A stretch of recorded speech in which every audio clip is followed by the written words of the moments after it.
Welcome to Scenorama TV. I'm Miss Kelly. Papa Tom is going to show you a very simple erupting volcano that's sure to get you a great grade. Some of the things that you'll need is our Scenorama plaster cloth, some masking tape, yesterday's newspapers, and some scissors, but be sure and ask Mom or Dad. Now let's go to Papa Tom and see his last-minute erupting volcano.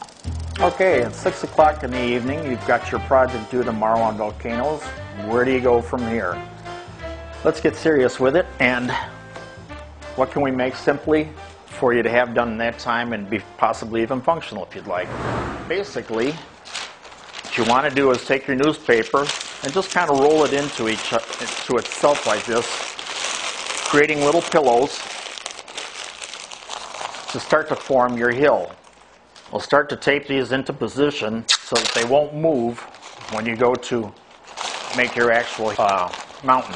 You can keep adding pieces, building higher and higher. There are more than 500 active volcanoes around the world today. More than half of those are located along the Pacific Ocean, and that area is known as the Ring of Fire. Now, see, besides holding the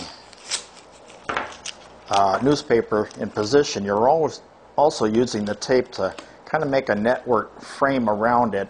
That way it starts to take on form, so that when you put the plaster cloth on it, it holds it in position pretty well. And now what you're going to do is take the tube and insert it down through the center here, and that will be where your volcano is going to be erupting from, or can erupt from later on when you're done. Use the plaster cloth much the way you would do if you were hanging, say, wallpaper. You want to cut it into manageable pieces. Make sure to get Mom or Dad's help before using anything sharp, such as scissors. What you want to do is just take it, run it through, shake off a little excess water, and start to layer it in.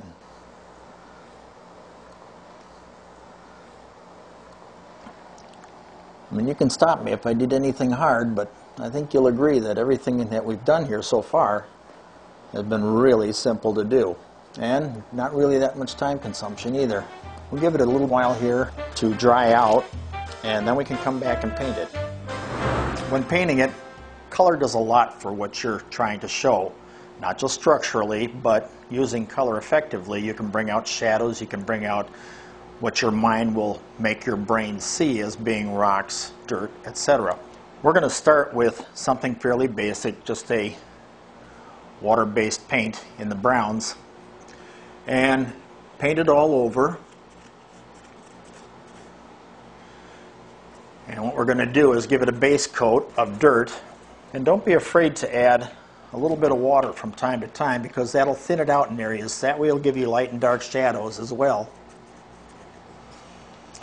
and it won't be so dramatically all one color type, because if you look at a mountainside, you'll see many different colors in it as well.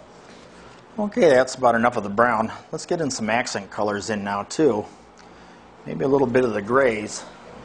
One of the other techniques I found out that helps to make things look a little different is taking just a piece of sponge, your ordinary sponge you'd wash your car with, and using a lighter gray perhaps, dabbing it in there, maybe dabbing it off a little bit so that it's not really saturated in color. You can create the look of a mountainous area or a rocky area in some of those spots along the hillside. And of course up towards the top where you're going to have your eruption, that's where you're going to want a little bit more of the sooty look, so you use the darker of the grays. Pyroclastic flows are often the most dangerous part of an erupting volcano. When the growing lava dome collapses, an avalanche of hot ash and rock flow down the mountain at speeds of 100 to 150 miles per hour and at temperatures of 1,500 degrees Fahrenheit. Now, as you can see, it has dried. It's the next morning. You're ready for school and to take in your project. And what we're going to do, we have a base here that we have purchased, and we can either display it just like this and put your little name tag down there, approximately of everything that you've got here, you know, who's by, etc. Or we can take and turn it over.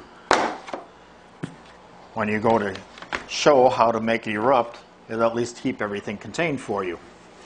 Now as far as making it erupt, we're given a simple formula for that, and it takes a drop of dishwashing soap, an ounce of vinegar, and then 6 drops of some red food dye and 6 of yellow.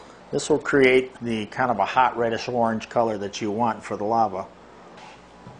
And you want 1 teaspoon of baking soda to put down inside of it. And now we're ready to make it erupt. So let's just pour in a half at a time. Throughout the world, there are almost 10 volcanic eruptions a day. Sometimes it's just fun to be a kid again.